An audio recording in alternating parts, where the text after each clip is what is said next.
I'm glad to have you here. Follow my story until the end and comment the city you're watching from. The summer heat clung to my skin as I carried my heavy market basket down Main Street. Sweat soaked through my blouse, and I walked slowly, my joints protesting with each step. At 65, I wasn't as spry as I once was, but I still insisted on doing my own shopping. The peeling paint on the storefronts told the silent story of our small town's many seasons. Arthur's Dry Cleaning appeared on the corner, its faded wooden sign swaying gently in the breeze. I stopped, pulling the wrinkled yellow claim ticket from my purse. That morning, Amy, my daughter-in-law, had pressed it into my hand, her voice soft but rushed. "Betty, please pick up my wool coat from Arthur's. I have meetings all day," she'd said, barely looking up from her phone. I'd nodded without much thought. To me, it was just one more errand I always did for my family. Joshua, my son, worked long hours at his accounting firm, while Amy managed their household and the children. Or at least, that's what she claimed to do. Lately, I'd noticed she was out more often than not. When I walked into Arthur's, the familiar smell of fabric softener mixed with steam rising from the corner press. Arthur himself, a man in his 70s with thick glasses perched on the end of his nose, stood behind the counter, flipping through a notebook with bony hands. I'd known Arthur for nearly 40 years, since Joshua was just a boy. I handed him the ticket. "Hello, Arthur. Picking up for Amy Anderson." He glanced at it and nodded, wordlessly disappearing into the back storeroom. I waited patiently, stroking the handle of my basket, thinking only about what I would cook for my grandchildren that night.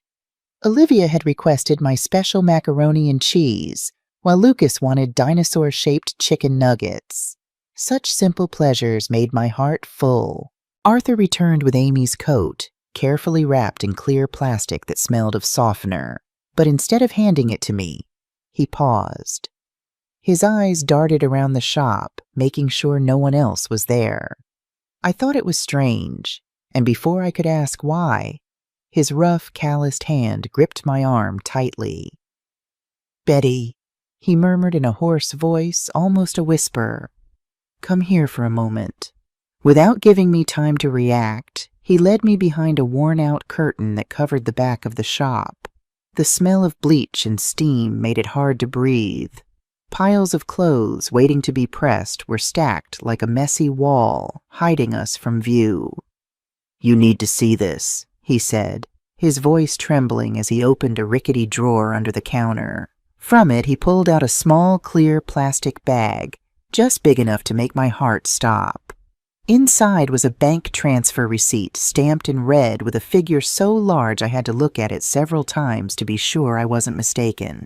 Millions of dollars. The name on the receipt read Julian Cortez. "I found this in your daughter-in-law's coat pocket," Arthur whispered, his face pale with worry.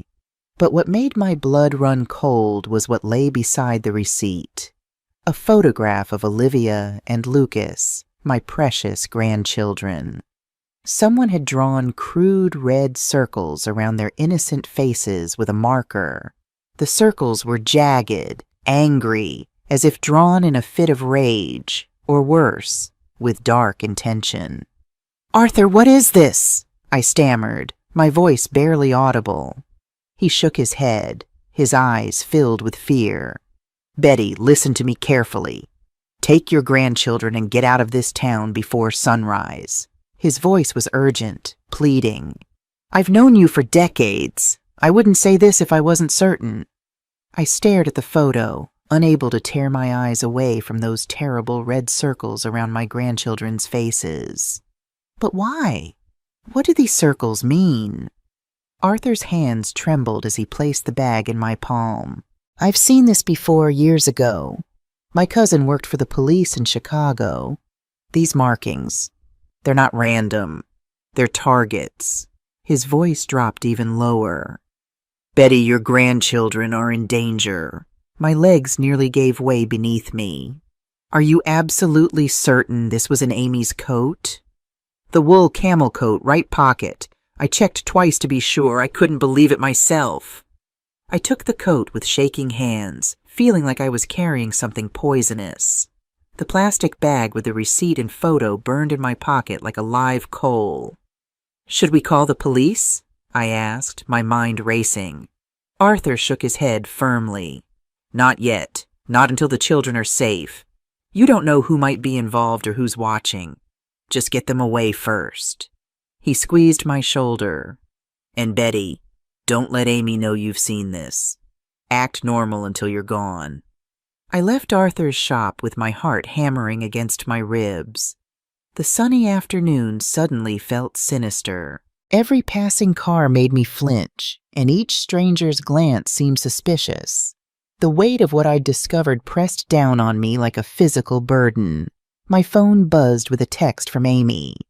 "We'll be home late. Meeting running long. Can you make dinner for the kids?" I stared at the screen, trying to reconcile the Amy I thought I knew, the woman who married my son 8 years ago, with what I'd just discovered. How could she be involved in something that would put her own children at risk? The walk home felt endless. My basket of groceries, once merely heavy, now seemed to contain the weight of the world. When I finally reached the house, Olivia and Lucas were playing in the living room under the watchful eye of Mrs. Winters, our elderly neighbor who helped watch them after school. "Grandma!" Olivia, 7 years old, with bright eyes and Joshua's smile, ran to hug me. Lucas, just 4 and a bundle of energy, abandoned his toy dinosaurs to wrap his little arms around my legs. "Hello, my darlings," I said, forcing a smile while my mind raced. How could I get them away without raising suspicion? Where could we go? What would I tell Joshua? "Everything all right, Betty?" Mrs. Winters asked, gathering her knitting. "You look pale." "Just tired from the heat," I lied, setting down my groceries. "Thank you for watching them." After Mrs. Winters left, I sat with the children, half listening to Olivia's stories about school while Lucas showed me his latest dinosaur drawing. All the while, my thoughts churned with plans and fears.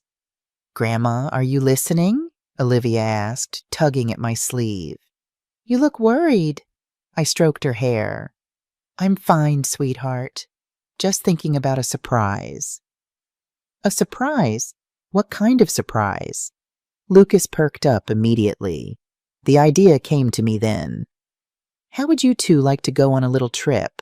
Just you, me, and your dad." Olivia's eyes widened. "Like a vacation? Where to?" "It's a surprise, but we need to pack a few things, very quietly like we're secret agents." I lowered my voice conspiratorially. "Can you do that for Grandma?" They nodded eagerly, excited by the game. I sent them to gather some clothes and toys while I went to the kitchen, my hands shaking as I pulled out bread, cheese, and cookies for a quick meal on the road. I filled water bottles and packed them into a small cooler, all while my mind raced with panicked thoughts. I needed to call Joshua. My son worked in Denver, hundreds of miles away. He wouldn't be back until Friday, 2 days from now. Could I wait? Arthur's warning echoed in my mind before sunrise. No, I couldn't wait for Joshua. I had to act now. I dialed his number, praying he would answer. When his voicemail picked up, I left a message trying to sound casual. "Joshua, it's Mom. Call me when you can. It's important, but don't worry. Everything's fine." The lie tasted bitter on my tongue. Next, I called Sandra Parker, my friend of 30 years who had been a nurse at the same hospital where I'd worked as an administrator before retirement. If there was anyone I could trust right now, it was Sandra. "Sandra," I whispered when she answered, "I need help. Do you know a reliable taxi service? One that can make a long trip tonight?" Sandra was silent for a moment. "Betty, what's wrong? You sound terrified." I took a deep breath. "I can't explain right now, but I need to get the children away quickly. It's an emergency." To her credit, Sandra didn't press. After so many years of friendship, She knew when something was serious. "I'll call my brother Mike. He drives a private car service. Very discreet. Give me 10 minutes. While waiting, I packed a suitcase with clothes for the children and myself. Olivia's favorite blue sweater, Lucas's superhero pajamas, several pairs of socks, and their comfort items, Olivia's yarn doll, and Lucas's favorite toy car. I moved quickly but quietly, checking the windows periodically for any sign of Amy returning early. My phone buzzed with Sandra's text. "Mike will be at the corner of Elm and Pine in 30 minutes. He's driving a dark blue sedan. License plate MTP 427. I texted back a quick thanks, then deleted both messages. Something told me to leave no trace of our plans. "Children," I called softly, "are you ready for our adventure?" They came into the living room, Olivia carrying her small backpack and holding Lucas's hand. "What about Mommy?" she asked. "Is she coming too?" The question stabbed at my heart. "Not this time, sweetheart. She has lots of meetings. This is a special trip just for us." Lucas's lower lip trembled. "But I want to say goodbye to Mommy." I knelt down, looking into his innocent eyes. "We'll call her later, I promise. Right now, we need to be very quiet and very brave, like in your spy games. Can you do that?" He nodded solemnly, clutching his dinosaur tighter. I helped them put on light jackets, even though the evening was warm. Something told me we might need them where we were going. I scribbled a note for Amy. "Took the kids to visit Aunt Helen. Her arthritis is acting up and she needs help. We'll call soon. Betty." There was no Aunt Helen, but it might buy us some time if Amy came home and found us gone. At precisely 8:15 p.m., we slipped out the back door and through the garden gate. I carried Lucas while Olivia walked beside me, her small hand in mine. The night was eerily quiet as we made our way to the corner where Mike would be waiting. "Remember," I whispered to the children, "this is our secret adventure. We need to be very quiet." The dark blue sedan was parked exactly where Sandra said it would be. Mike, Sandra's brother, a burly man in his 50s with kind eyes, got out when he saw us approach. "Mrs. Anderson?" he asked quietly. When I nodded, he quickly helped us into the car, securing the children in the back seat. "Where to, ma'am?" he asked once we were all inside. I took a deep breath. "The bus station, please. And Mike, if anyone asks, you never saw us."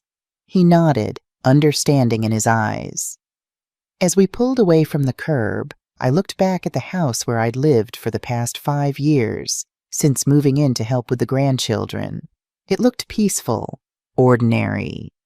No one would guess the secrets it held or the danger that lurked within its walls. "Grandma," Olivia whispered, "why are we leaving at night? Is something wrong?" I squeezed her hand. "Everything will be fine, my love. Sometimes we need to be brave and do unexpected things. Trust Grandma, all right?" She nodded, her eyes wide but trusting. Lucas was already dozing against his sister's shoulder, clutching his dinosaur. Looking at them, so innocent, so vulnerable, I felt a surge of determination. Whatever Amy was involved in, whatever those red circles meant, I would protect these children with my last breath. The bus station at midnight was surprisingly busy, a cacophony of announcements, rolling suitcases, and tired travelers. I kept the children close, my eyes scanning constantly for any sign of danger or recognition. At the ticket counter, I purchased 3 tickets to Charleston, South Carolina, the city where I'd spent 20 years of my life before moving to be closer to Joshua and his family. It was the only place I could think of where we might find safety.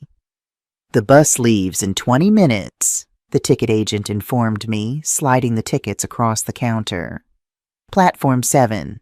I thanked him and ushered the children to a quiet corner where we could wait. Olivia yawned widely, struggling to keep her eyes open.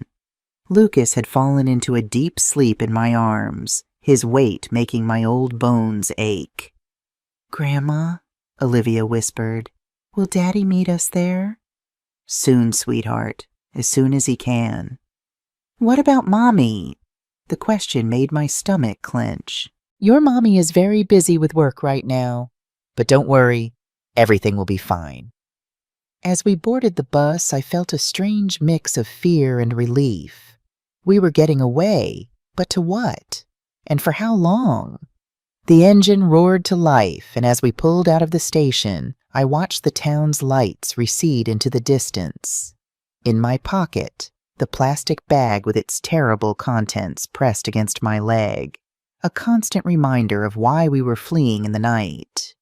The children soon fell asleep, Olivia's head resting against the window, Lucas curled up on my lap. I stayed awake, my eyes never leaving the darkened road ahead or the occasional car that passed. Every set of headlights made my heart race. Every stop along the way filled me with dread that someone might board and recognize us. By dawn, we were hundreds of miles away, the landscape outside the window changing from familiar plains to the rolling hills of the eastern states. The children woke, disoriented and hungry. I shared out the bread and cheese I'd packed, along with bottles of water. "Where are we, Grandma?" Olivia asked, rubbing sleep from her eyes. "On our way to Charleston. It's a beautiful city by the sea where I used to live. You'll love it." "Does Daddy know we're going there?" I hesitated. "Not yet. We'll call him when we arrive." The rest of the journey passed in a blur of rest stops, snacks, and whispered reassurances to the increasingly restless children. By the time we reached Charleston, nearly 18 hours later, we were all exhausted, disheveled, and in desperate need of a shower. The city welcomed us with its humid coastal air and the distant sound of church bells.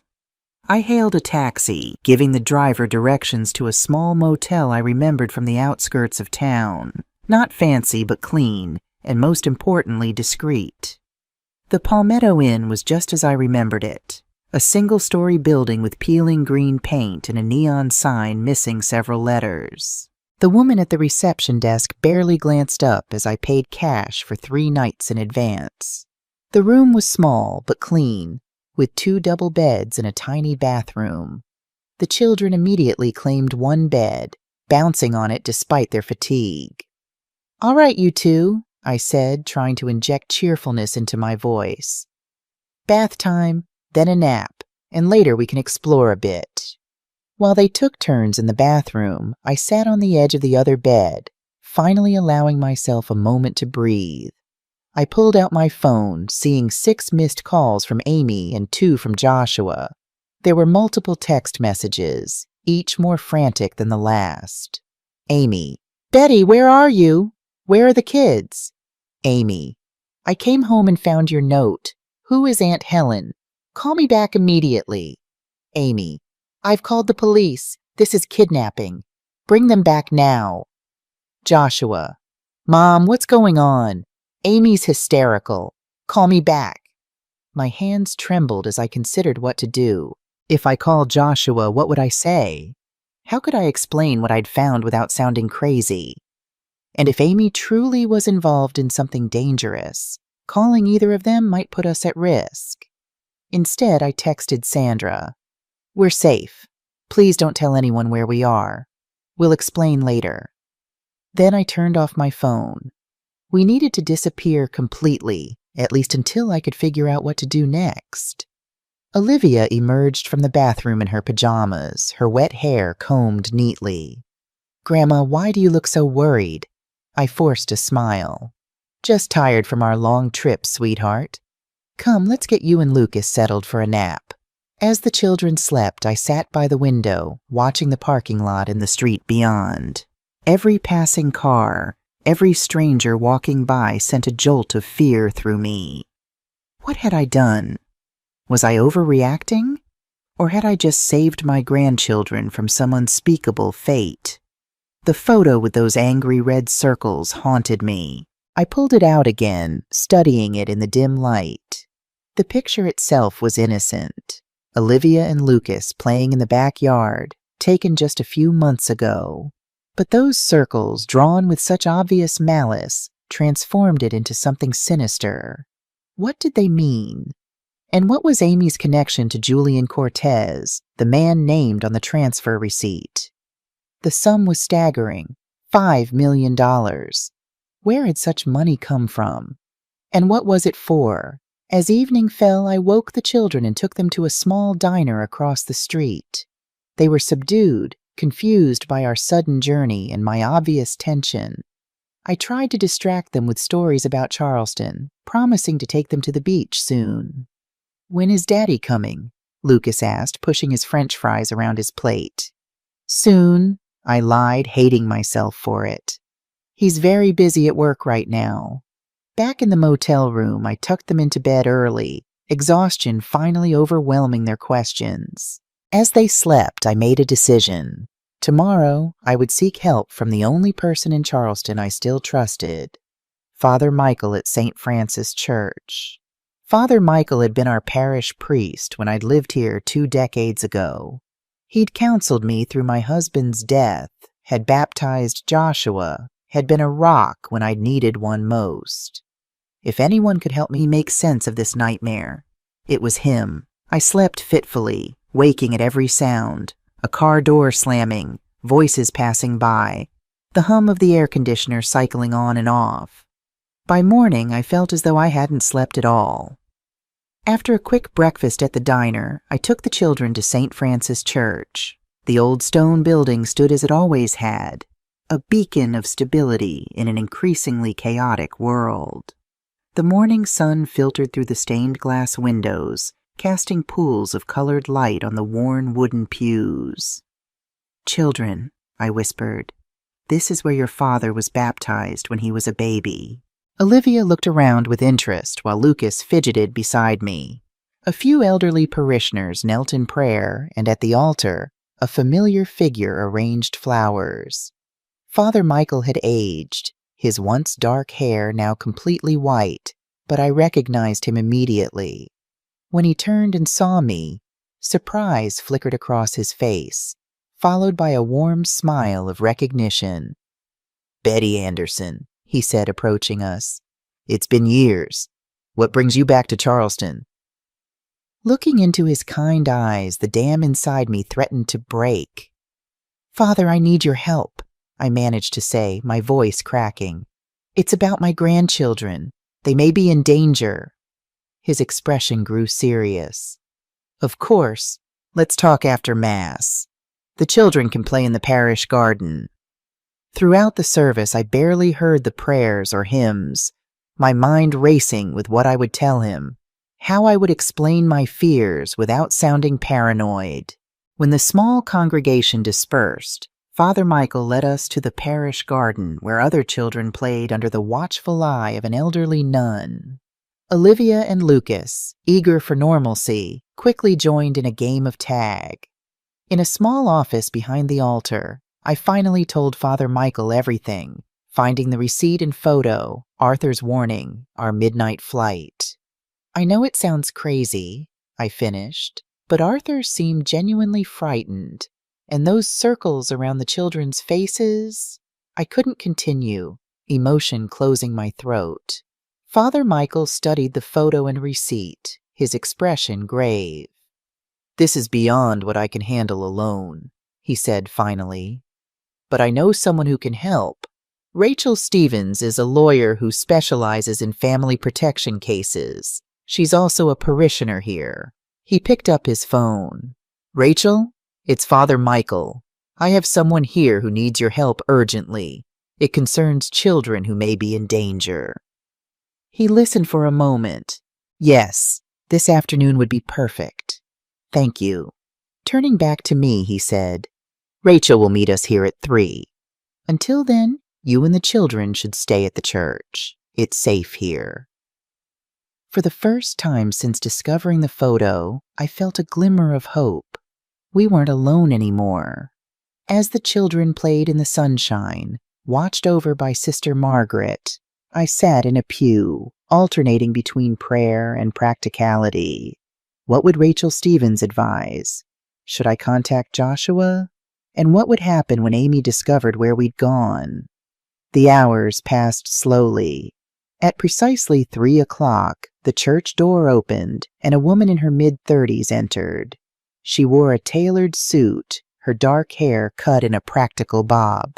Father Michael introduced us. "Betty, this is Rachel Stevens. Rachel, this is Betty Anderson and her grandchildren, Olivia and Lucas." Rachel shook my hand firmly. "Father Michael explained a little of your situation. Let's go somewhere private where you can tell me everything." In the same office where I'd spoken with Father Michael, I once again recounted my story. Rachel listened without interruption, occasionally making notes. When I finished, she asked to see the photo and receipt. Donning latex gloves from her briefcase, she examined the items carefully. "This transfer code," she said, pointing to a sequence of numbers on the receipt, "belongs to an offshore account, and the signature, Julian Cortez, is concerning." "Why? Who is he?" Rachel and Father Michael exchanged glances. "Julian Cortez has been linked to several financial fraud cases," Rachel explained. "More recently, there have been rumors connecting him to more serious crimes, including human trafficking." The words hit me like a physical blow. "Human trafficking? You think Amy is involved in selling her own children?" "I'm not saying that definitively," Rachel cautioned, "but these red circles are troubling. They resemble a marking system used by certain criminal networks to identify targets." I felt sick. "What should I do? Should I call the police?" "Not yet," Rachel advised. "If Amy is involved with Cortez, this could be more complex than local police can handle. I'm going to contact a colleague at the FBI who specializes in these cases." "In the meantime," Father Michael said gently, "you and the children should stay somewhere safe. I can arrange a room at the Sisters of Mercy shelter. No one will look for you there." Rachel nodded in agreement. "I'll need a day to gather more information.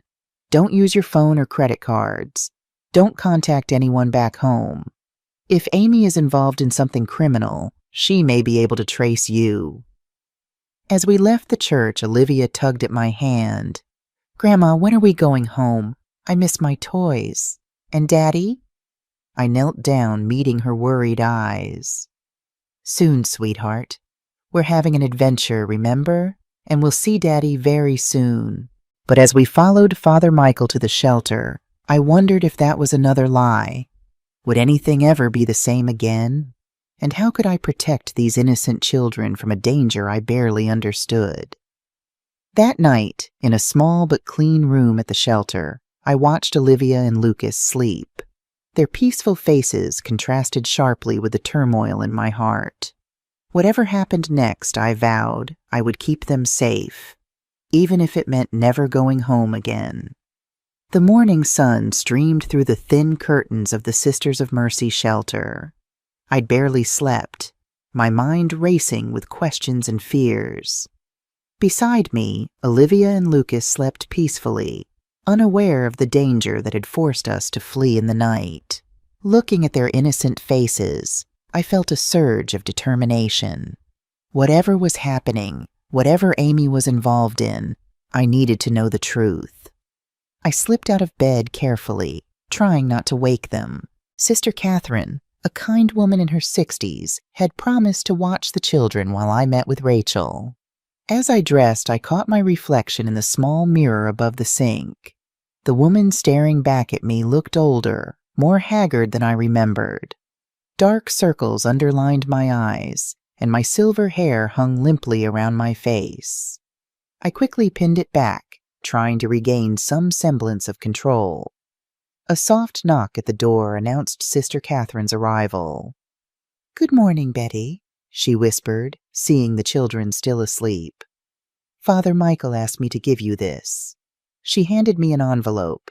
Inside was $200 in cash and a note. "For emergencies, Rachel will meet you at the church at 9 a.m. God be with you." I thanked Sister Catherine, gave her instructions for the children's breakfast, and kissed my still sleeping grandchildren before slipping out. The morning air was already thick with humidity as I walked the few blocks to St. Francis Church. Charleston was waking up. Shopkeepers raising shutters, early joggers pounding the cobblestone streets, the distant sound of a ferry horn on the harbor. Rachel was waiting on the church steps, dressed in another crisp suit despite the heat. Beside her stood a tall man with graying hair and serious eyes. "Betty, this is Agent Thomas Miller, FBI," Rachel introduced us. "And this is Agent Sarah Hayes." I hadn't noticed the younger woman standing slightly behind them, her keen eyes already assessing me. "Mrs. Anderson," Agent Miller nodded. "Rachel has briefed us on your situation. We're taking this very seriously, but we need more information." "I've told you everything I know," I said, hearing the desperation in my voice. "Not quite everything," Rachel said gently. "We need concrete evidence of what Amy is involved in. The photo and receipt are concerning, but not conclusive proof of criminal activity." Agent Hayes spoke up. "We believe your daughter-in-law may be connected to a trafficking network we've been tracking. Julian Cortez is on our radar, but we've never been able to build a solid case against him." "What are you suggesting?" I asked, though I already sensed what was coming. "We need you to go back to your house," Agent Miller said. "Look for anything that might connect Amy to Cortez. Correspondence, financial records, anything unusual." Fear gripped me. Go back? What if Amy is there? "She won't be," Rachel assured me. "I have a contact at the police department in your hometown. Amy filed a missing persons report on you and the children. They've advised her to stay at home in case you return." "But I have information saying she's currently at her office," Agent Hayes added. "You'll have approximately 3 hours to search the house safely." My heart pounded at the thought of returning to what now felt like a lion's den. "What about my son, Joshua? Should I contact him?" The agents exchanged glances. "Not yet," Miller advised. "Until we know the extent of what we're dealing with, the fewer people involved, the better." "Sandra Parker, my friend back home, has agreed to drive you," Rachel explained. "She'll pick you up at the bus station at 2 p.m. "What about Olivia and Lucas?" I asked. "They'll stay here where they're safe," Agent Hayes assured me. "Sister Catherine has agreed to watch them." Agent Miller handed me a small recording device. "Wear this. If you find anything, document it. Take photos with this." He passed me a phone I didn't recognize. "It's untraceable. Use it only for this purpose." By noon, I was on a bus heading back to the town I'd fled just days before. My stomach churned with anxiety. What would I find? What if Amy returned unexpectedly? What if I was wrong about everything? The journey passed in a blur of roadside scenery and my own turbulent thoughts. True to her word, Sandra was waiting at the bus station, her familiar face a welcome sight in a world that had suddenly become threatening and strange. "Betty?" She embraced me tightly. "Are you all right? The children?" "Safe," I assured her. "Thank you for doing this." In her car, Sandra filled me in. "The whole town's talking about your disappearance. Amy's been on local TV, pleading for information. She looks devastated, Betty." I felt a twinge of doubt. Could I be wrong? Could there be some innocent explanation for what I'd found? "Sandra, have you ever noticed anything unusual about Amy?" My friend's hesitation told me everything. "She's always been distant, especially with you. But Betty, trafficking her own children, that's hard to believe." We drove in silence for a while. As we approached my neighborhood, Sandra slowed down. "Amy's car isn't in the driveway. Coast looks clear." She parked a block away. "I'll wait here. If I see her car coming, I'll call this number." She handed me a slip of paper. "It's programmed into that phone they gave you." The walk to the house felt like crossing a minefield. Every neighbor's glance, every passing car made me flinch. I used my key to enter through the back door, half expecting alarms to sound. The house was eerily quiet. Everything looked normal. Dishes in the sink, toys scattered in the living room, mail piled on the counter. But now, with new eyes, I searched for signs of the secrets it might contain. I started in the master bedroom. Amy's clothes hung neatly in the closet, her perfumes arranged on the dresser. Nothing seemed unusual until I noticed a small gray safe tucked under a pile of winter sweaters in the back of the closet. My heart raced. I'd never seen this safe before, but I remembered something, a conversation from Joshua and Amy's anniversary party. Amy, tipsy from champagne, had laughed about Joshua's terrible memory for passwords. He always tells me to change our codes, but I like 120518, our wedding day. So easy to remember. With trembling fingers, I tried the combination. 120518. The safe clicked open. Inside, neatly stacked, were bundles of $100 bills, more cash than I'd ever seen in one place. Beside them lay several passports with unfamiliar names: Maria Gonzalez, Juan Alvarez, Sofia Morales. I flipped through them, my hands shaking. Each contained photos of different people, none of whom I recognized. Then I found it, a manila envelope containing 3 airline tickets, business class from Chicago to Madrid, dated for next week. The names on the tickets: Amy Anderson, Olivia Anderson, Lucas Anderson. Joshua's name was nowhere to be seen. My blood ran cold. Amy was planning to take the children and leave the country, leave Joshua behind. But why Spain? And who were these other people whose passports she kept? At the bottom of the safe was another envelope. Inside was a photograph of Amy embracing a handsome man in his 40s. They stood on a beach, looking like lovers rather than business associates. On the back, written in Amy's neat handwriting, "My Cortez." I fumbled for the recording device, my voice barely a whisper as I described what I'd found. I took photos of everything: the cash, the passports, the tickets, the photo of Amy and Cortez. A yellowed envelope at the bottom of the safe caught my eye. It contained old newspaper clippings about missing children in various states, dating back several years.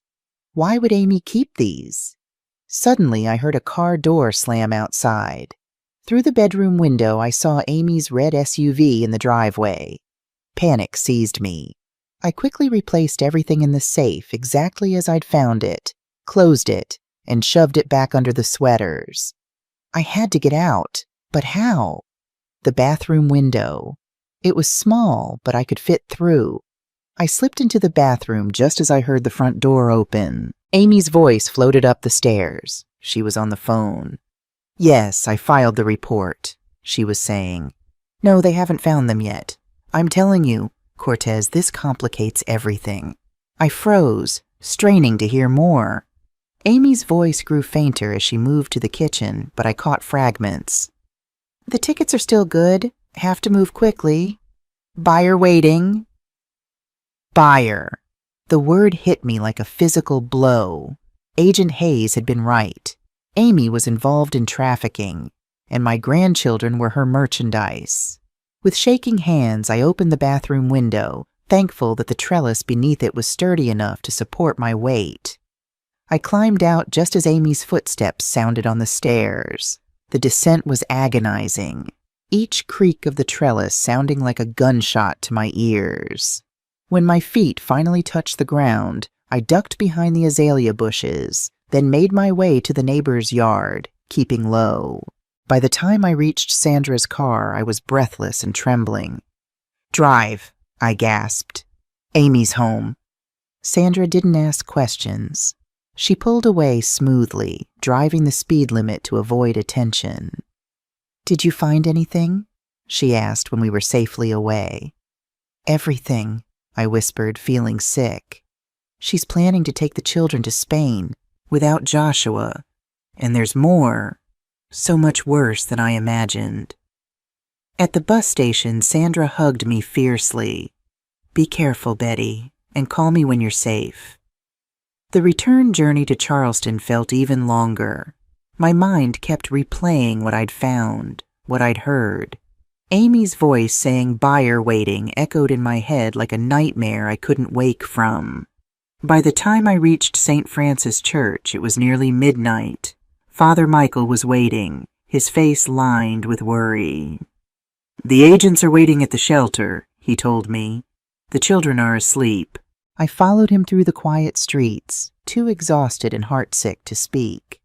At the shelter, Agent Miller, Agent Hayes, and Rachel sat around a small table, their faces grim in the lamplight. "I found evidence," I said without preamble, handing over the phone with the photos. "Amy is definitely involved with Cortez. She's planning to take the children to Spain next week. There were multiple passports, cash, and I overheard her on the phone talking about a buyer." Agent Hayes examined the photos, her expression hardening. "This confirms our suspicions. Cortez operates a trafficking network that specializes in selling children to wealthy clients overseas." "But they're her own children," I protested, though the evidence was before me. "It happens more often than you'd think," Agent Miller said quietly. "Sometimes for money, sometimes to escape abusive relationships. In this case, it seems financial." "Amy and Joshua have been having money problems," I admitted. "Joshua mentioned they were behind on the mortgage. But this, selling her own children?" Rachel placed a hand on mine. "Betty, the red circles on that photo, they're a specific code used in trafficking networks. They mark the merchandise." The word made me flinch. "What do we do now?" "We set a trap," Agent Miller explained. "Make Amy think the children have disappeared. Force her to contact Cortez. When they're both panicking about their missing merchandise, they'll slip up, reveal their plans. That's when we'll move in." "You want to use my grandchildren as bait?" I asked, horrified. "No," Agent Hayes assured me. "The children stay here, completely safe. We just make Amy think they've vanished. She filed a missing persons report on all three of you, claiming you kidnapped them. We'll let her believe you've disappeared with them." "But what about Joshua? My son deserves to know what's happening." The agents exchanged glances. "Not yet," Miller decided. "If he's completely innocent, his reaction could tip off Amy. We need her to believe she's dealing with this crisis alone." That night I lay awake in the small room at the shelter, listening to Olivia and Lucas breathe. How could their own mother plan to sell them like objects? What kind of monster had my son married? I thought of Joshua, hard-working, kind, perhaps a little oblivious to his wife's true nature. How would he survive this betrayal? How would the children cope when they learned the truth about their mother? Morning brought Rachel with news. "We've set up surveillance on Amy's phone. She's been calling Cortez repeatedly, growing more desperate. They're planning to meet tonight at the Red Roof Inn just outside of town." "What happens then?" "We'll be waiting. Once they incriminate themselves, we move in." The day crawled by, each minute stretching like an hour. I tried to keep the children occupied with games and stories, but my mind was elsewhere, imagining the trap about to spring on Amy and Cortez. At 6 p.m., Rachel arrived with Agent Hayes. "It's time," she said. "We need you to come with us. The children will stay here with Sister Catherine." I knelt before Olivia and Lucas. "Grandma has to go out for a little while. Be good for Sister Catherine, okay? I'll be back soon." "Promise?" Lucas asked, his small hand clutching my sleeve. "Promise," I whispered, kissing his forehead. Outside, a black unmarked van waited. Inside, Agent Miller nodded to me, surrounded by monitoring equipment. "We've tapped Amy's phone. She's on her way to meet Cortez now." The drive to the Red Roof Inn took 20 minutes. We parked 2 blocks away, joining other agents already positioned around the perimeter. Through earpieces, we could hear Amy's conversation as it unfolded in real time. "Cortez, I've looked everywhere. They're gone." Amy's voice was frantic. A man's voice responded, cold and annoyed. "You need to calm down. We can't back out now. The buyer has already paid half."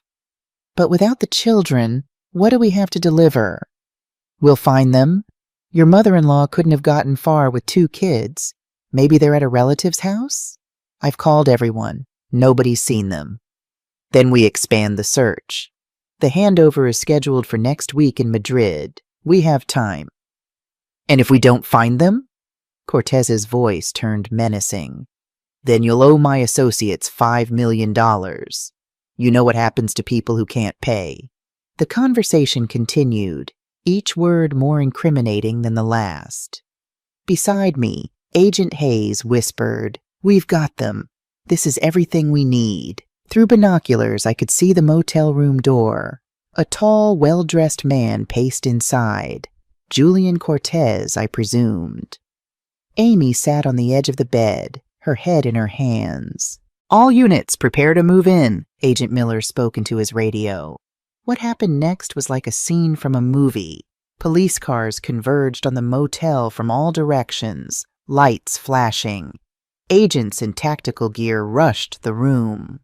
Through the open door, I saw Amy's face transform from despair to shock as she realized what was happening. "FBI! Hands where we can see them!" Cortez tried to run, but an agent tackled him to the ground. Amy just sat there, too stunned to move as an agent handcuffed her. As they were led to separate patrol cars, Amy's eyes found mine where I stood beside Agent Hayes.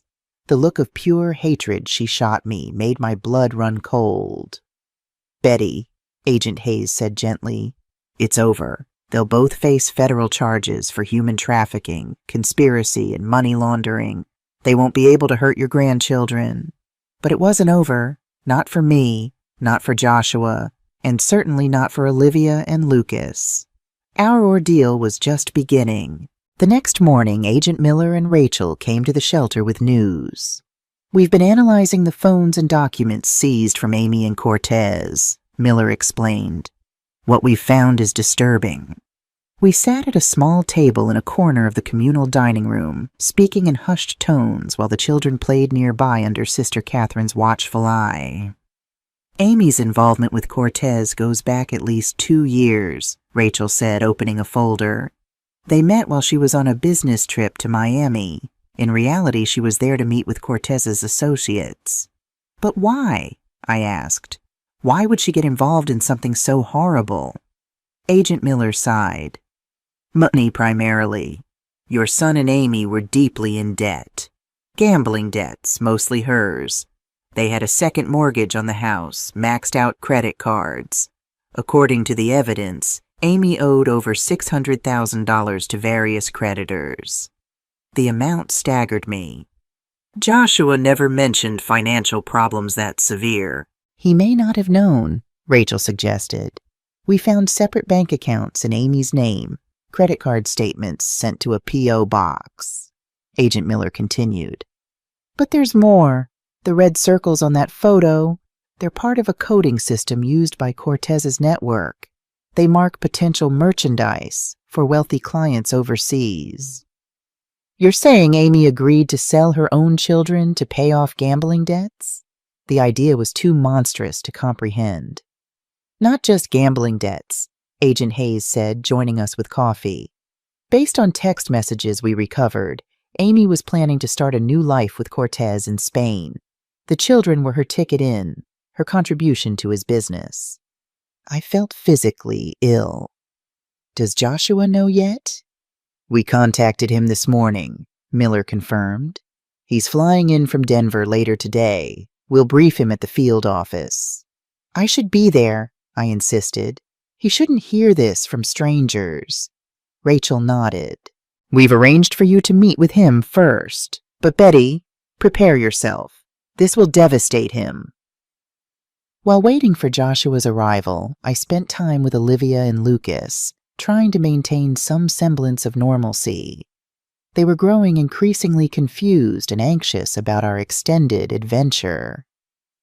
"When are we going home, Grandma?" Olivia asked during lunch. "I miss my room, and Daddy, and—" She hesitated. "Mommy, too." My heart broke. How could I explain that their mother had betrayed them in the most fundamental way possible, that she'd marked them for sale like cattle? "Your daddy is coming to see us today," I told her, forcing a smile. "Won't that be wonderful?" Lucas clapped his hands in excitement. "Is Mommy coming too?" "No, sweetheart. Mommy has other things to do right now." At 4 p.m., Agent Hayes drove me to the FBI field office in downtown Charleston. The imposing building made my anxiety spike. Inside, she led me to a small conference room. "Your son should be here any minute. Take as much time as you need." Left alone, I paced nervously. What would I say? How could I possibly explain what had happened?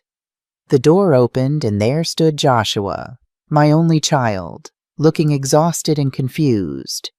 At 38, he still had his father's strong jaw and kind eyes, though now those eyes were shadowed with worry and lack of sleep. "Mom?" he said, his voice breaking. "What's going on? Where are the kids? The FBI wouldn't tell me anything except that you're all safe." I embraced him tightly, feeling him tremble. "The children are fine, Joshua. They're at a shelter, well cared for." "A shelter? Mom, why did you take them? Amy's been frantic. She called the police, filed missing persons reports. She thinks you kidnapped them." I guided him to a chair. "Joshua, please sit down. What I'm about to tell you will be difficult to hear." Over the next hour, I told him everything. Finding the photo and receipt in Amy's coat, Arthur's warning, our flight to Charleston, the evidence in the safe, and finally, Amy's arrest. Joshua listened in stunned silence, his face growing paler with each revelation. When I finished, he sat motionless, tears streaming down his face. "No," he whispered. "There must be some mistake. Amy wouldn't. She couldn't. I'm so sorry," I said, taking his hands. "I wish it weren't true." He pulled away suddenly, standing up. "I need to see her. I need to hear this from her own mouth." "Joshua, she was arrested for trying to traffic your children. She admitted it on a recorded phone call." "I don't care. She's my wife, the mother of my children." His voice cracked with anguish. "There has to be an explanation." Agent Miller entered quietly. "Mr. Anderson, I understand your confusion and pain, but I can assure you the evidence against your wife is overwhelming." He showed Joshua the photos I'd taken of the safe's contents, played snippets of Amy's conversations with Cortez. With each piece of evidence, Joshua seemed to physically shrink, his denial crumbling beneath the weight of undeniable truth. "The red circles," he said finally, his voice hollow. "What do they mean?" Agent Hayes explained gently about the trafficking network's coding system. Joshua listened, his expression transitioning from disbelief to horror to a profound aching grief. "Can I see my children now?" he asked when she finished, his voice barely audible. "Of course," I said, standing. "They've been asking for you." The reunion at the shelter was bittersweet. Olivia and Lucas ran to their father with cries of delight, unaware of the tragedy unfolding around them. Joshua held them tightly, his eyes closed against tears, his face a mask of conflicting emotions. That night, after the children were asleep, Joshua and I sat in the shelter's small kitchen, cups of cooling coffee between us. "I knew something was wrong," he admitted, staring at his hands. Amy had been different lately, secretive, always on her phone, taking trips for work that seemed unnecessary, and money kept disappearing from our accounts. When I asked, she'd get defensive, accuse me of not trusting her. Why didn't you say something? I asked gently. He looked up, his eyes haunted. Because I loved her. Because I wanted to believe her explanations. Because I couldn't imagine she'd be capable of this. His voice broke. What am I going to tell Olivia and Lucas? How do I explain that their mother tried to sell them? I had no answer. We sat in silence, the weight of the future heavy between us. The next day, Agent Miller briefed us on what would happen next. Amy and Cortez will be arraigned tomorrow. Given the evidence, they'll almost certainly be denied bail. The trial won't begin for several months. What about the children? Joshua asked. When can I take them home? Agent Miller hesitated. Mr. Anderson, your home is currently classified as a crime scene. We're still gathering evidence about the extent of the trafficking network. Additionally, we need to ensure no associates of Cortez might target your family for retaliation. So we're stuck here indefinitely. Joshua's voice rose with frustration. Not necessarily, Rachel interjected. We can arrange temporary housing here in Charleston. You mentioned you work remotely. Would your company allow you to continue working from here for a while? Joshua nodded slowly. I suppose. But what about the children's school, their lives? One step at a time, I suggested. For now, they're safe. That's what matters most. Later that afternoon, Rachel brought disturbing news. The FBI analyzed Amy's laptop. They found evidence she's been communicating with Cortez for over 3 years, before Lucas was even born. The implication hit me like a physical blow. Are you saying... Rachel nodded grimly. It's possible Amy had Lucas specifically to fulfill an order from one of Cortez's clients. They found emails discussing the perfect male specimen for a wealthy client in Eastern Europe. Joshua, overhearing as he entered the room, stopped dead in his tracks. What did you just say? Rachel repeated the information, her voice gentle but direct. Joshua staggered, clutching the doorframe for support. My son, he whispered. My baby boy. She had him to sell him? I moved to support Joshua, guiding him to a chair. His face had gone ashen, his breathing shallow and rapid. We don't know that for certain, Rachel cautioned. But the timing aligns with emails between Amy and Cortez discussing a lucrative opportunity involving a special order. Joshua buried his face in his hands. I remember when she suggested having a second child. I was surprised. She'd been adamant about stopping after Olivia. She said she'd changed her mind, that Olivia needed a sibling. His voice broke. It was all a lie. Everything was a lie. That night I lay awake listening to Joshua's muffled sobs from the next room. The children, thankfully, slept peacefully, unaware of the nightmare surrounding them. I thought about Amy, the woman I'd welcomed into our family 8 years ago. Had there been signs I'd missed? Had she always been capable of such calculated cruelty? Or had something changed her? And how could she look at her beautiful children every day, knowing she planned to sell them like commodities? The next morning brought the arraignment. Joshua insisted on attending, despite my concerns about his emotional state. I need to see her face, he said firmly. I need to look her in the eye when she pleads. The courtroom was small and crowded. Amy and Cortez were led in separately, both in prison jumpsuits, hands cuffed before them. Amy's normally perfect appearance was disheveled, her face bare of makeup, her eyes darting nervously around the room. When she spotted Joshua, she froze, her expression a complex mixture of shame, defiance, and something that might have been regret. The charges were read: conspiracy to commit human trafficking, money laundering, fraud, and child endangerment. The prosecutor, a stern woman in her 50s, outlined the case against them, describing the evidence in clinical terms that somehow made it even more horrifying. Your Honor, The defendants were caught in the act of planning to transport 2 minor children overseas for the purpose of selling them to wealthy clients. The evidence includes recorded phone conversations explicitly discussing the handover and buyer. Amy's attorney, a slick-looking man in an expensive suit, argued for bail, claiming Amy was a devoted mother who had been manipulated by Cortez. The judge was unmoved. Bail denied for both defendants. They will remain in custody until trial. As they were led away, Amy turned toward Joshua, mouthing what looked like, "I'm sorry." Joshua stared back, his face a mask of stone. Outside the courthouse, reporters swarmed us, shoving microphones in our faces, shouting questions. Agent Hayes quickly ushered us to a waiting car. "The media has gotten hold of the story," she explained as we pulled away. "This case involves wealthy international clients. It's going to get a lot of attention." Back at the shelter, Rachel had more news. The FBI has identified at least 3 other children who were trafficked through Cortez's network in the past 2 years. They're working to locate them and the buyers.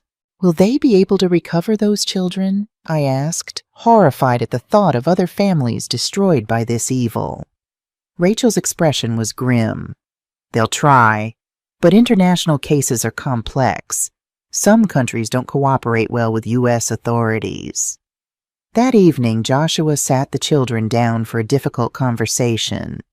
"Olivia, Lucas," he began gently, "we're going to be staying in Charleston for a while. I found us an apartment near the ocean." Olivia's brow furrowed. "What about school? What about our house?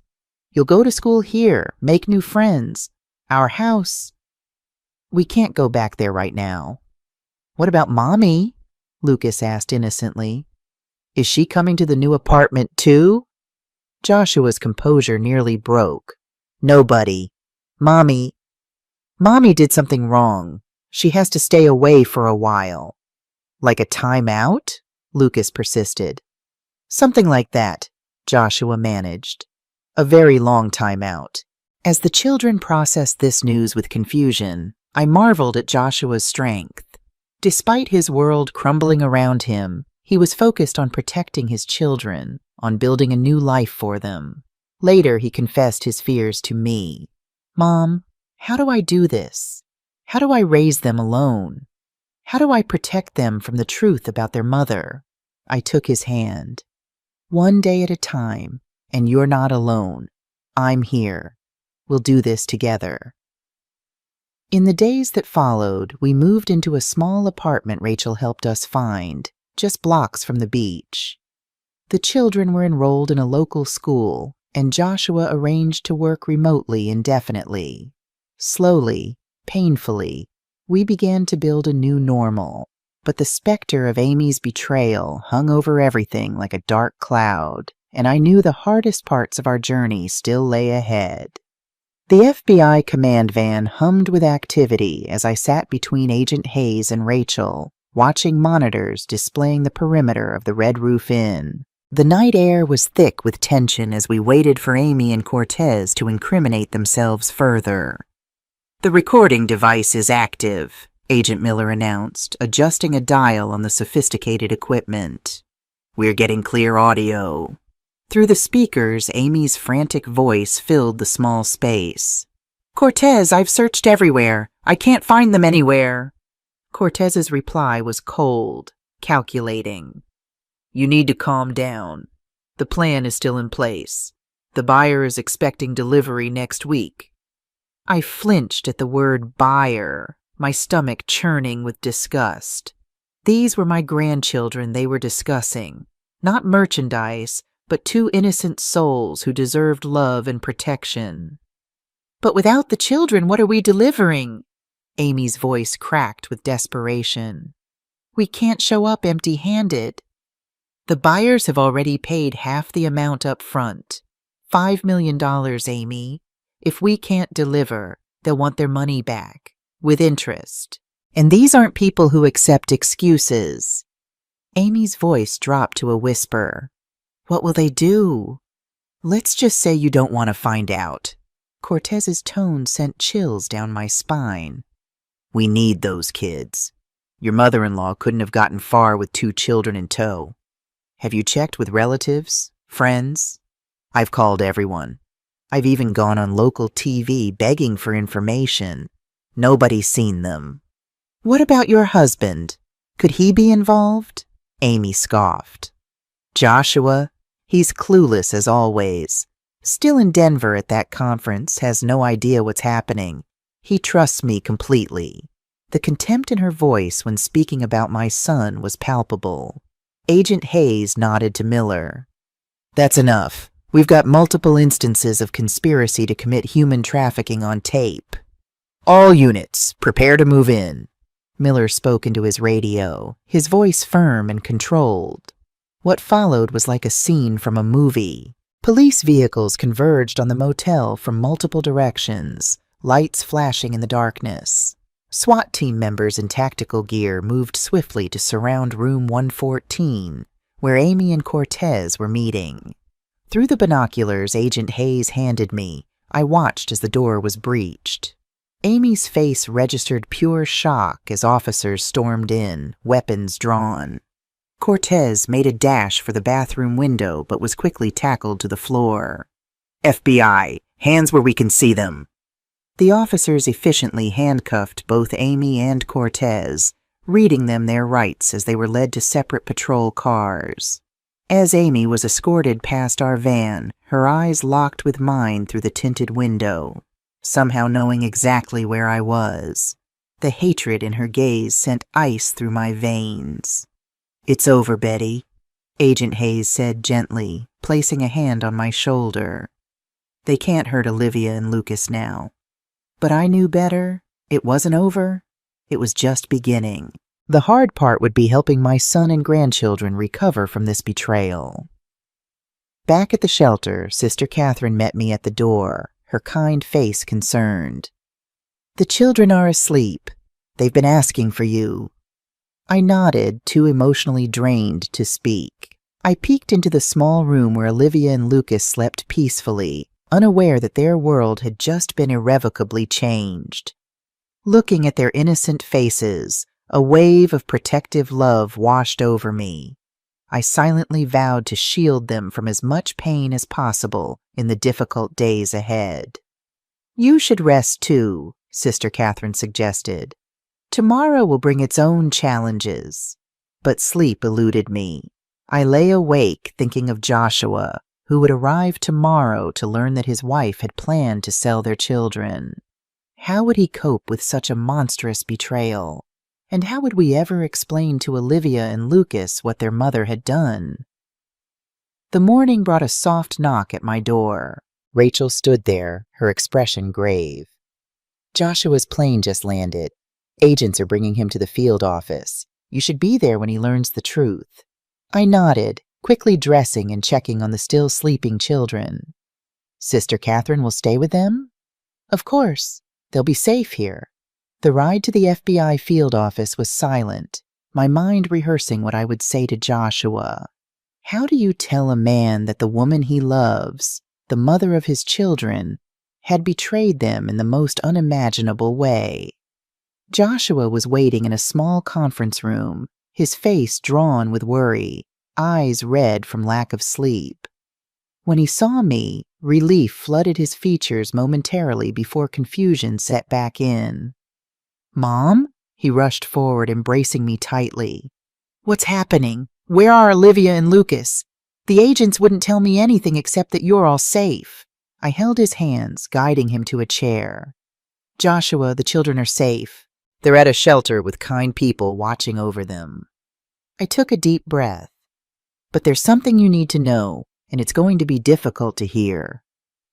Over the next hour, with Agent Miller occasionally providing supporting evidence, I explained everything.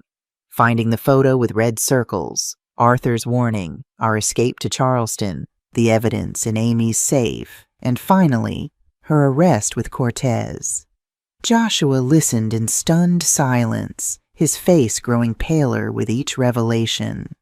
When I finished, he sat motionless, tears streaming down his cheeks. No, he whispered, shaking his head. There has to be a mistake. Amy wouldn't. She couldn't. I'm so sorry, I said, my heart breaking for him. I wish it weren't true. Agent Miller slid forward a folder containing photos of the evidence. The airline tickets to Madrid, the multiple passports, the stacks of cash, the photograph of Amy with Cortez. There's more, Mr. Anderson, he said gently. We have recordings of your wife and Cortez discussing the sale of your children to overseas buyers. Joshua's hands trembled as he opened the folder, his eyes widening at the evidence of Amy's betrayal. I don't understand, he said, his voice breaking. We've been married for 8 years. We have a life together. How could she do this? Agent Hayes spoke up. Financial records show your wife has been gambling heavily for at least 3 years. She owes significant amounts to several casinos. Additionally, there's evidence of an intimate relationship with Cortez dating back at least 2 years. Joshua seemed to physically collapse in on himself, his shoulders hunching forward as if under an unbearable weight. The trips, he murmured. The business conferences. All lies. Your wife and Cortez are being charged with conspiracy to commit human trafficking, money laundering, fraud, and child endangerment, Agent Miller explained. Given the evidence, they'll almost certainly be denied bail. Joshua looked up, his eyes haunted. Can I see my children now? Of course, I said, standing. They've been asking for you. The reunion at the shelter was bittersweet. Olivia and Lucas ran to their father with cries of joy, unaware of the tragedy unfolding around them. Joshua knelt, gathering them into his arms, burying his face against their small shoulders to hide his tears. Daddy, why are you crying? Olivia asked, pulling back to study his face. Joshua forced a smile. Because I'm so happy to see you, Princess. Are we going home now? Lucas asked eagerly. Joshua exchanged a glance with me over their heads. Not just yet, buddy. We're going to have a little adventure in Charleston for a while.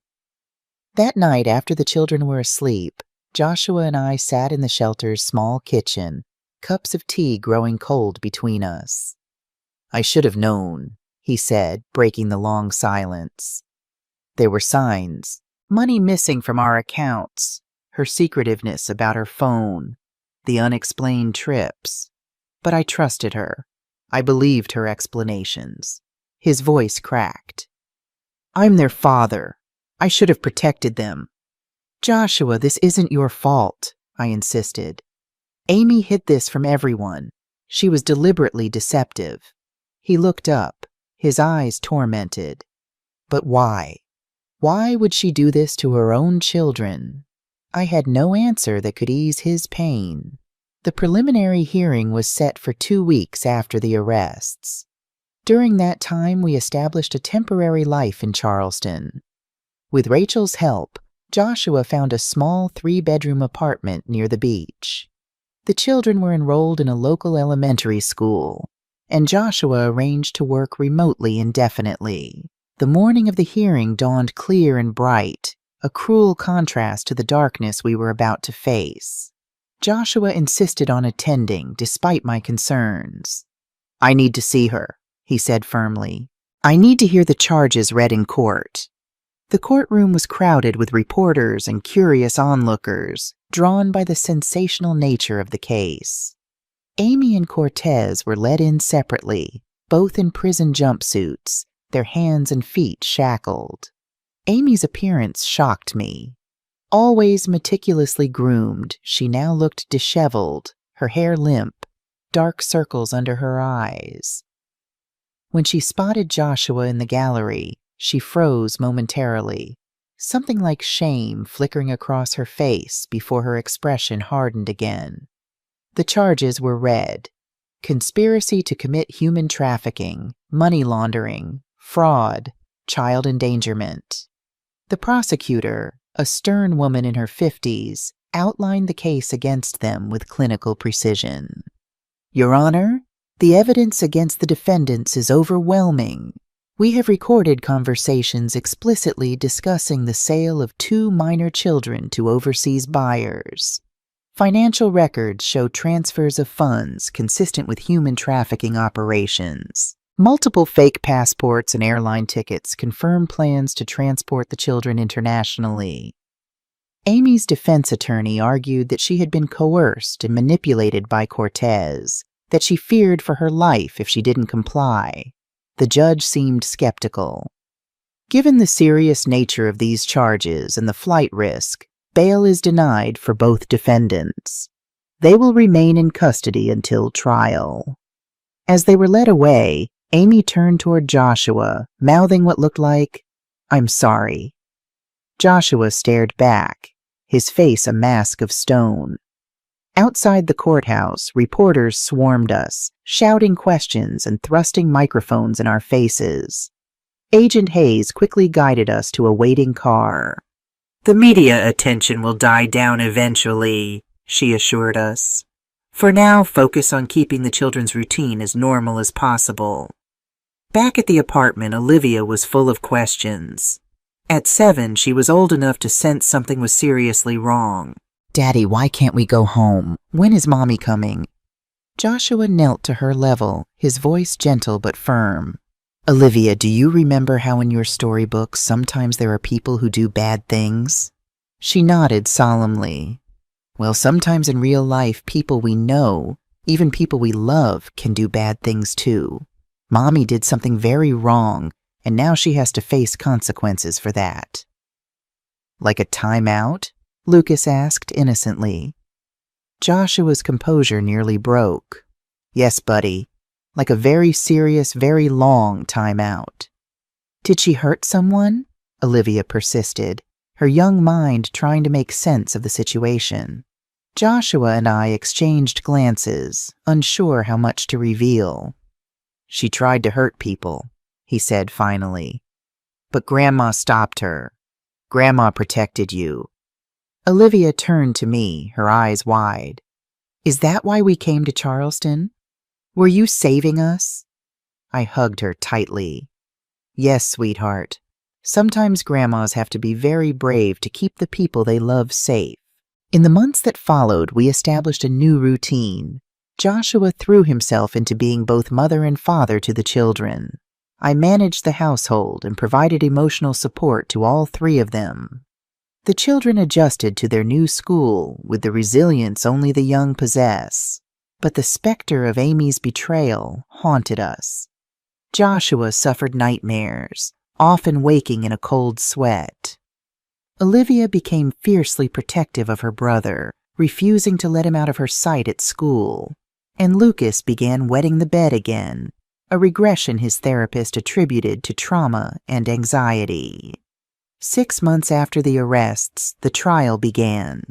The prosecution's case was methodical and devastating. Financial records showed millions of dollars flowing through accounts connected to Cortez, with Amy receiving regular payments. Email exchanges between them discussed merchandise and delivery dates. Most damning were the recorded phone conversations from the night of their arrest, where they explicitly discussed the sale of Olivia and Lucas. Amy's defense team tried to portray her as a victim of Cortez's manipulation, a woman trapped by debt and fear. But their arguments rang hollow against the mountain of evidence. The most difficult day came when I was called to testify. From the witness stand, I recounted finding the photograph with the red circles, Arthur's warning, our flight to Charleston, and the evidence I discovered in Amy's safe. "Mrs. Anderson," the prosecutor asked, "in your opinion, was your daughter-in-law acting under duress or of her own free will?" I took a deep breath, aware of Amy's eyes boring into me from the defense table. Amy was always independent and strong-willed. In the 8 years I've known her, I've never seen her do anything she didn't want to do. She made her choices consciously and deliberately. Amy's attorney tried to undermine my testimony during cross-examination. "Isn't it true that you and the defendant had a strained relationship? That you were jealous of her role in your son's life?" "Objection!" the prosecutor called. Relevance? I'm establishing potential bias, Your Honor, the defense attorney argued. I'll allow it, the judge ruled. The witness will answer. I looked directly at the jury. Amy and I had our differences, as many mothers and daughters-in-law do. But I loved her because my son loved her, and because she was the mother of my grandchildren. I paused, my voice breaking slightly. At least I thought she loved them too. Joshua's testimony was even more heart-wrenching. He described their marriage, how Amy had changed over time, becoming secretive and distant. He spoke of the financial problems he'd only discovered after her arrest, the gambling debts, the second mortgage she'd taken out without his knowledge, the credit cards maxed to their limits. Did you ever suspect your wife might harm your children? The prosecutor asked gently. Joshua shook his head, his voice barely audible. Never. I thought she loved them as much as I do. I would have done anything to protect them if I'd known. The trial lasted 3 weeks. The jury deliberated for less than 4 hours before returning with their verdict, guilty on all counts for both Amy and Cortez. At the sentencing hearing 2 weeks later, the judge did not mince words. The crimes you have committed are among the most reprehensible that come before this court. You conspired to sell 2 innocent children, your own children, Mrs. Anderson, into what would almost certainly have been lives of exploitation and abuse. He sentenced Amy to 20 years in federal prison. Cortez, with his prior record and role as the leader of the trafficking network, received 30 years. As Amy was led away, she looked back at Joshua one last time. Whatever she saw in his face made her turn away quickly, shoulders slumped in defeat. Outside the courthouse, reporters clamored for statements. Joshua faced the cameras, his voice steady despite his obvious emotional exhaustion. Today, justice was served, but there are no winners here. My children have lost their mother. I've lost the woman I thought I knew and loved. Our focus now is on healing and moving forward as a family. He took my hand. My mother's courage saved my children, and for that, I will be eternally grateful. The weeks following the trial were both a relief and a new challenge.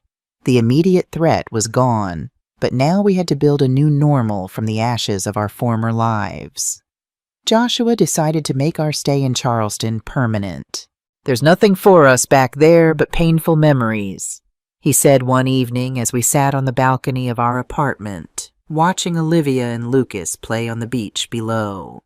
I can work remotely indefinitely. The children are settling into their school, and we have a support system here now. Father Michael, Rachel, even some of the agents have become friends.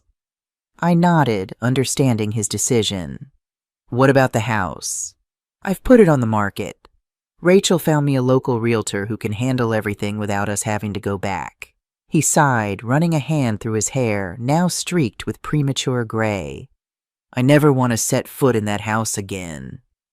The children were adapting with remarkable resilience, though not without struggles. Olivia had become fiercely protective of her younger brother, insisting on walking him to his classroom each morning and waiting for him after school. Lucas still had nightmares, often crawling into bed with Joshua or me in the middle of the night, seeking comfort from unnamed fears. Their therapist, Dr. Elaine Monroe, a specialist in childhood trauma, advised us to be honest with them in age-appropriate ways. Children sense when adults are hiding things, she explained during one of our family sessions. It creates anxiety and mistrust. They need to know the basic truth in terms they can understand. Following her guidance, Joshua sat down with the children one Sunday afternoon while I prepared their favorite meal in the kitchen, close enough to provide support if needed. Olivia, Lucas, he began, his voice gentle but serious. We need to talk about Mom and why she won't be coming back. Lucas clutched his dinosaur toy tightly. Is she still in timeout? Yes, buddy, a very long one. What Mommy did was very serious. What did she do? Olivia asked, her young face solemn. Joshua took a deep breath. She made a plan with a bad man to take you and Lucas away from me, away from Grandma, away from everyone who loves you. They were going to send you to live with strangers in another country. Olivia's eyes widened. Why would she do that? Because the bad man offered her money, and because Mommy made bad choices. Sometimes adults make terrible mistakes, and then they have to face consequences. Did she stop loving us? Lucas's voice was small, vulnerable. Joshua gathered both children into his arms. I think something inside Mommy broke, and she forgot how to love properly. But that doesn't mean you did anything wrong. You are perfect, wonderful children, and Daddy and Grandma love you more than anything in the world. Olivia processed this information with a maturity that broke my heart. That's why Grandma took us away in the night? To save us from Mommy and the bad man? Yes, Princess. Grandma is very brave and very smart. She protected you when I couldn't. Olivia wiggled out of his embrace and came to find me in the kitchen, wrapping her arms around my waist. Thank you for saving us, Grandma, she whispered. I knelt down, holding her close, tears streaming down my face. I will always protect you, sweet girl. Always. That night, after the children were asleep, Joshua joined me on the balcony. The moon cast a silver path across the dark ocean, waves crashing rhythmically on the shore below. I'm thinking of changing their last name, he said quietly. And mine too. Anderson has too many associations now. The trial, the media coverage. I was thinking of taking your maiden name, Collins. Joshua Collins, I tested it. Olivia and Lucas Collins. It has a nice ring to it. He nodded, staring out at the water. A fresh start. That's what we need. Have you heard from Amy? I asked cautiously. She writes letters. I haven't opened any of them. His voice hardened. I don't know if I ever will. I placed my hand over his. Whatever you decide, I'll support you. The legal aftermath of Amy's crimes continued for months. There were civil forfeiture proceedings for the money and assets connected to the trafficking network, insurance claims for the fraudulent policies Amy had taken out on the children, endless paperwork to untangle the financial web she'd created. Through it all, Joshua showed remarkable strength. He never missed a day of work, never skipped the children's school events, never failed to read them bedtime stories each night. But when they were asleep, I often found him sitting alone in the dark, tears silently tracking down his face. I keep replaying everything, he confessed one such night, looking for signs I missed, warnings I ignored. How could I have lived with her for 8 years and not known who she really was? Amy was deliberate in her deception, I reminded him. She showed you only what she wanted you to see. I should have protected them. I'm their father. And you are protecting them now, I insisted. Every day, in 1,000 different ways. Gradually, painfully, we began to heal. Joshua joined a support group for parents dealing with family trauma.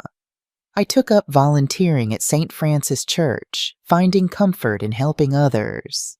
The children thrived in their new school, making friends and adapting to life in Charleston.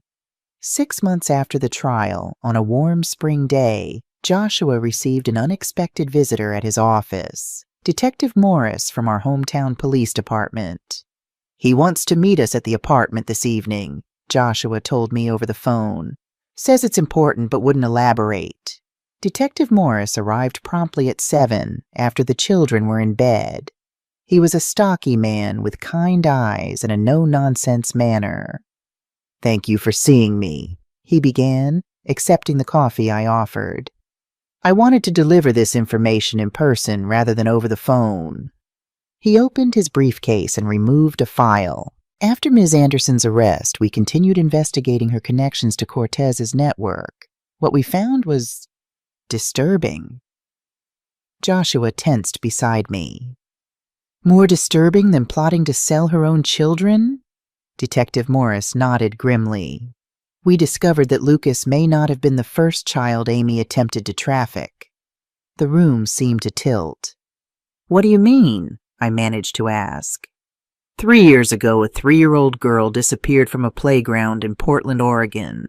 Her mother had looked away for just a moment. The case went cold despite extensive investigation. He slid a photograph across the table, a smiling toddler with curly blonde hair.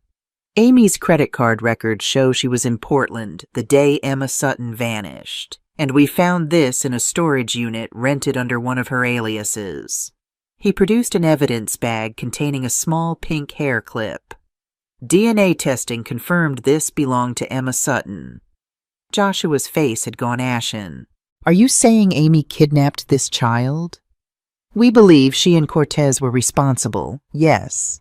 Unfortunately, we found no trace of Emma. Given the nature of their operation, he didn't need to finish the sentence. I felt physically ill. How many lives had Amy destroyed? How many families had she torn apart? There's one more thing, Detective Morris continued. We've been tracing the money trail. It appears Amy received payments for at least 2 other deliveries before she met Cortez. We think she may have been involved in trafficking even before your marriage, Mr. Anderson. Joshua stood abruptly, walking to the window, his back to us. His shoulders shook silently. Why are you telling us this? I asked, my voice barely audible. You deserve to know the full truth. And he hesitated. We're reopening investigations into several cold cases of missing children in areas where Amy lived or traveled. We may need to speak with you again as these investigations proceed. After he left, Joshua remained at the window, staring out at the night. I slept beside a monster for 8 years, he whispered. Loved her, trusted her with our children. I moved to stand beside him, saying nothing, offering silent support. What if she had succeeded, Mom? What if you hadn't found that photo? What if Olivia and Lucas had just disappeared one day? The thought was too horrible to contemplate.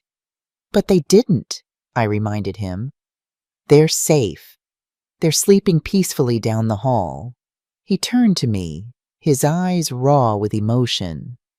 Thank you, he said fervently, for saving my children, for being here now.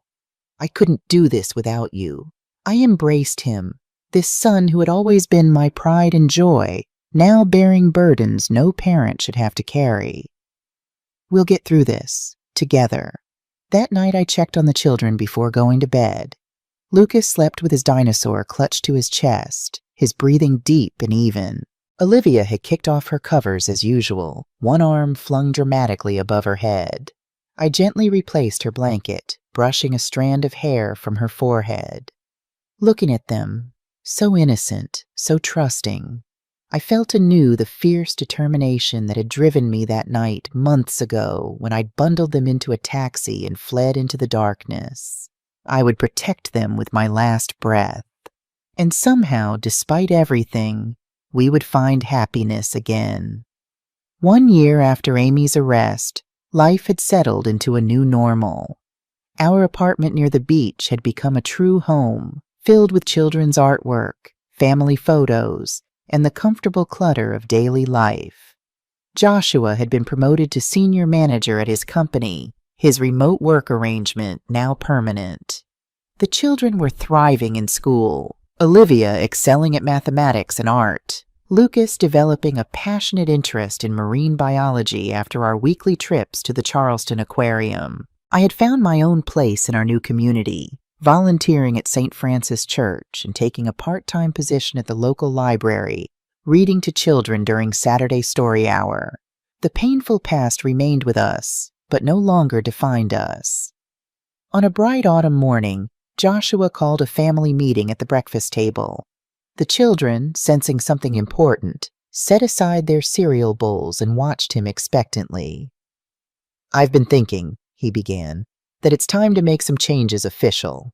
He pulled out a folder containing legal documents. These papers will change our last name from Anderson to Collins, Grandma's family name. Olivia considered this seriously. So I'll be Olivia Collins? Yes, Princess, new name, new start. Can I still be Lucas? Her brother asked anxiously. Joshua smiled, ruffling his hair. Of course, buddy. Just a different last name. There's something else, I added, exchanging glances with Joshua. Daddy and I have found a house for us to buy. A real home, not just an apartment. The children's eyes widened with excitement.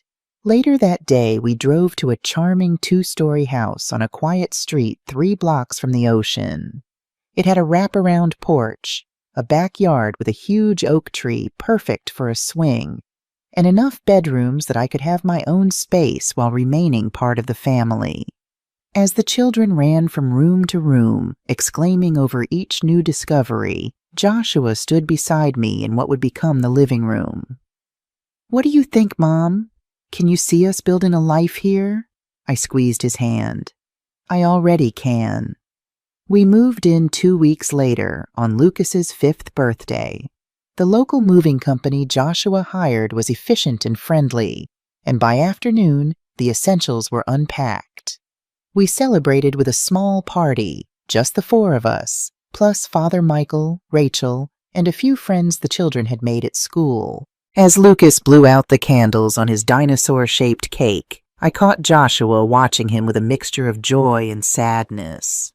Later, when the guests had gone and the children were in bed, he confided his thoughts. I was thinking about what Detective Morris told us, about Amy possibly being involved in trafficking before we even met. Was Lucas just inventory to her? Did she have him specifically to sell him? It was a question that had haunted us both since Morris's visit. I don't know, I admitted. But even if that was her original intention, he became so much more. He's your son, Joshua. Your blood. Your heart. Nothing can change that. He nodded slowly. You're right. And whatever her motives, she gave me 2 incredible gifts. I won't let her taint that. The name change became official in November. The children adapted quickly, proudly introducing themselves as Olivia and Lucas Collins at school. Joshua ordered new business cards and updated his professional profiles. I changed the name on my library badge. With each small step, we distanced ourselves further from the Anderson name and the painful history attached to it. Christmas approached, our first in the new house.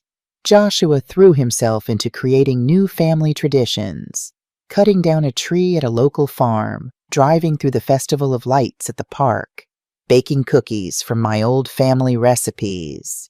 The children crafted homemade ornaments at school, and we hung them proudly on the tree, along with the few precious keepsakes we'd brought from our old life. On Christmas Eve, after a special dinner and the traditional reading of The Night Before Christmas, Joshua surprised us all with an announcement. I've been saving this news for tonight, he said, his eyes twinkling with rare happiness. The house I owned with, before, has sold. The money is in a trust fund for Olivia and Lucas's education. It was another severing of ties to the past, another step toward healing. After the children went to bed, buzzing with excitement for Christmas morning, Joshua and I sat before the fire, enjoying a quiet moment together. I received another letter from Amy yesterday, he said unexpectedly. It was the first time he'd mentioned her in months. I opened this one. I waited, giving him space to share or not as he chose. She's petitioning for a reduced sentence, claiming she's found God in prison, that she's truly remorseful. His voice was neutral, carefully controlled. She wants to see the children. What did you decide? He stared into the fire. I wrote back, told her that when Olivia and Lucas are 18, they can decide for themselves if they want contact with her. Until then, my answer is no. I nodded, respecting his decision. And how do you feel about it? Strangely, free. He turned to me, his expression lightening. I realized I don't hate her anymore. I don't feel anything for her at all. She has no power over me or my family. It was perhaps the most healing thing he could have said. Spring brought new beginnings. Joshua started dating cautiously, a kindergarten teacher he'd met at a school function. The children planted a vegetable garden in the backyard, checking daily for new sprouts with boundless enthusiasm. I joined a book club and a walking group, developing friendships of my own. On a warm Saturday in May, we took the children for a picnic at the beach. While they built an elaborate sandcastle at the water's edge, Joshua and I sat on a blanket watching them. "Do you ever wonder if we did the right thing?" he asked suddenly, keeping the full truth from them about what Amy planned to do. I considered the question carefully. I think we told them as much truth as they could handle at their ages. When they're older, if they ask, we'll tell them more. He nodded. Olivia asked me yesterday if she looks like her mother. I showed her a photograph from our wedding before everything. She stared at it for a long time, then said, "She's pretty, but she looks sad. Children see things we miss sometimes." "They're remarkably resilient," I agreed, watching as Olivia patiently helped Lucas add a moat to their castle. "And they have you. Your love has been their anchor through all of this." "Our love," he corrected, squeezing my hand. "I couldn't have done any of this without you, Mom." As the sun began to set, casting golden light across the water, the children raced back to us, breathless and sandy. "Grandma? Daddy? Come see our castle before the tide gets it." Lucas tugged at our hands, his face alight with excitement. We followed them to the water's edge, where an impressive structure stood defiantly against the encroaching waves. Olivia had decorated it with shells and bits of driftwood, while Lucas had populated it with his plastic dinosaurs. "It's the Collins family castle," Olivia announced proudly. "See? There's a room for everyone. Daddy, me, Lucas, and Grandma." "It's magnificent," I told her, genuinely impressed by their creativity. As we stood admiring their handiwork, a larger wave rolled in, washing around the castle's base. The children held their breath, but the structure stood firm. "Look!" Lucas pointed excitedly. "It didn't fall down." "We built it strong," Olivia explained seriously. "So even if the waves come, we'll be okay." Joshua met my eyes over their heads, both of us recognizing the metaphor. Our family had weathered a terrible storm, but we had rebuilt something strong and beautiful from the wreckage. That night, as I stood on the porch of our new home, listening to the distant sound of waves on the shore, I reflected on the journey that had brought us here. From that terrifying moment in Arthur's dry cleaning to this peaceful evening, we had traveled through darkness and emerged into light. The children would carry scars from their mother's betrayal, invisible wounds that might never completely heal. Joshua would always bear the pain of loving someone who had revealed herself to be a monster. And I would never forget the fear that had driven me to flee with my grandchildren in the night. But we had survived. More than that, we had found a way to thrive again, to build a new family from the ashes of the old, to create joy where there had been only pain. As I turned to go inside, I saw a drawing Olivia had made taped to the refrigerator, 4 stick figures holding hands under a bright yellow sun. "The Collins family," she had written in careful block letters beneath it. Family. After everything, that's what we still were. Different than before, shaped by trauma and loss, but also by courage and love. A family that had faced the worst and emerged stronger. And in the end, that was the greatest victory of all. What would you do if you were in my place? Have you ever been through something similar? Comment below and let me know what city you're watching from. Before you go, check out these 2 other stories that are channel favorites. I think you'll be surprised by what you find.